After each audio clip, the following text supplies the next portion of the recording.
कैसे हो प्यारे दोस्तों। आज मैं आप लोगों के साथ मेरे साथ हुई एक पैरानॉर्मल स्टोरी शेयर करने जा रहा हूँ। मैं कुछ दिन पहले हॉस्पिटल में एडमिट था।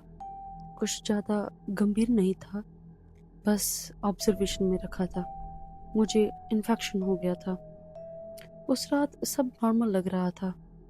मैं रात को सोया और करीब 2 बजे के आसपास मेरी आँख खुली। मेरा गला पूरी तरह से सूखा था। बहुत ज़्यादा प्यास लग रही थी। मैंने आसपास देखा। मेरे बेड के पास रखे टेबल पर कोई पानी की बोतल नहीं थी। मैंने साथ ही महसूस किया कि जैसे कमरा अजीब तरह से शांत था। कोई मशीन की बीप नहीं, कोई कदमों की आवाज नहीं। तभी दरवाजा धीरे से खुला। एक नर्स अंदर आया। मैंने तुरंत नोटिस किया कि वो कुछ जाना पहचाना नहीं लग रहा था। दिन में जो नर्स आते थे उनमें से वो नहीं था। उसकी यूनिफॉर्म बहुत पुरानी लग रही थी, जैसे कई सालों से धुली ही ना हो। चेहरा बहुत पीला था। उसकी आंखें अजीब लग रही थी। मैंने कहा, नर्स, क्या मुझे थोड़ा पानी मिल सकता है? वो रुका। कुछ सेकंड तक उसने मुझे घूरा, फिर बिना कुछ बोले घूमकर बाहर चला गया। कोई जवाब नहीं, कोई आवाज नहीं। मुझे ये सब बड़ा अजीब लगा। जब वो वापस मुड़ा तो फर्श पर कुछ कुछ गिरने की आवाज आई। मैंने तुरंत नीचे देखा। एक आईडी कार्ड था। मैंने आईडी कार्ड को उठाया और नाम पढ़ा। नाम था अरविंद मल्होत्रा। उसी पल मेरे कमरे की लाइट हल्की सी फ्लक्चुएट हुई। मुझे अजीब सी ठंड महसूस हुई, जैसे कोई मेरे गर्दन के पास सांस ले रहा हो। मैं उस रात सो नहीं पाया। सुबह जब 6 बजे तो शिफ्ट चेंज हुई। एक नर्स आई। मैंने पानी मांगा। नर्स ने पानी की बोतल लाकर मेरे बेड के पास टेबल पर रख दी। फिर मैंने नर्स से पूछा, आज रात 2 बजे कौन ड्यूटी पे था? वो बोली, आज रात तो कोई नहीं था। हम लोग तो सब स्टाफ रूम में थे। मैंने कहा, कोई नर्स आया था और मैंने उसको आईडी कार्ड दिखाया। आईडी कार्ड देखते ही जैसे कमरे का माहौल बदल गया हो। उस नर्स ने एकदम अपने कदम पीछे खींच लिए और वो बोली, ये आईडी आपके पास कैसे आया? फिर बोली, ऐसा नहीं होना चाहिए था।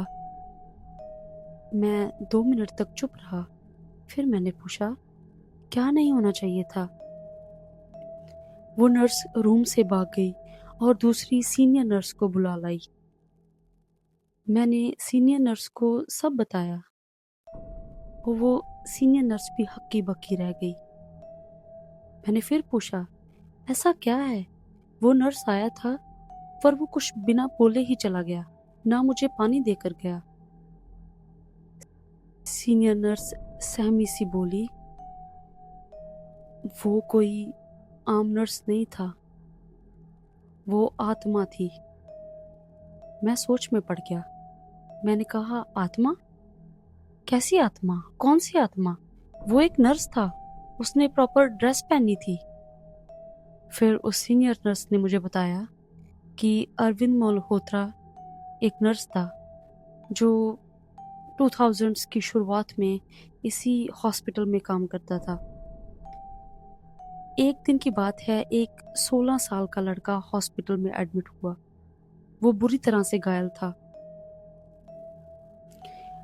उसको किसी किसी लोगों ने पीटा था बहुत बुरी तरह से। असल में उस लड़के का अपने किसी क्लासमेट के साथ चक्कर था और वो लड़की जिस घर से बिलोंग करती थी वो बहुत गुंडे लोग थे। लड़की के घर वालों को ये सब पता चल गया तो उन लोगों ने लड़के को पकड़ लिया और बहुत मारा और मरने के लिए सड़क के किनारे छोड़कर चले गए। कुछ लोगों ने वो लड़के को जख्मी हालत में हॉस्पिटल में एडमिट करवाया। उस रात अरविंद नाइट ड्यूटी पे था। वो लड़के की टेक केयर कर रहा था। करीब 1 बजे के आसपास कुछ लोग आए और उस लड़के की दोबारा हमला कर दिया। अरविंद लड़के को बचाने के लिए आगे बढ़ा, पर वो गुंडे लोगों ने अरविंद को भी बहुत बुरी तरह से मारा। अरविंद और वो लड़का दोनों उस रात खत्म हो गए। हॉस्पिटल में हलबली मच गई, पर कोई भी मदद के लिए आगे नहीं आया। वो दोनों पानी मांगते रहे, हेल्प मांगते रहे, पर सभी इतने डर गए थे और सहम गए थे कि कुछ नहीं कर पाए। मैं ये सब सुन के हैरान रह गया। मैं कुछ कह पाता उससे पहले ही पानी गिरने की आवाज आई। मेरे बेड के पास रखी बोतल जमीन पर पड़ी थी, ढक्कन खुला था और दीवार के शीशे में एक पल के लिए मुझे वो नर्स खड़ा दिखाई दिया। 2 दिन बाद मुझे हॉस्पिटल से छुट्टी मिल गई। मैंने उसको बाद में नहीं देखा, पर मैं आज तक नहीं समझ पाया कि वो उस रात क्या करने आया था। कोई मैसेज देने या फिर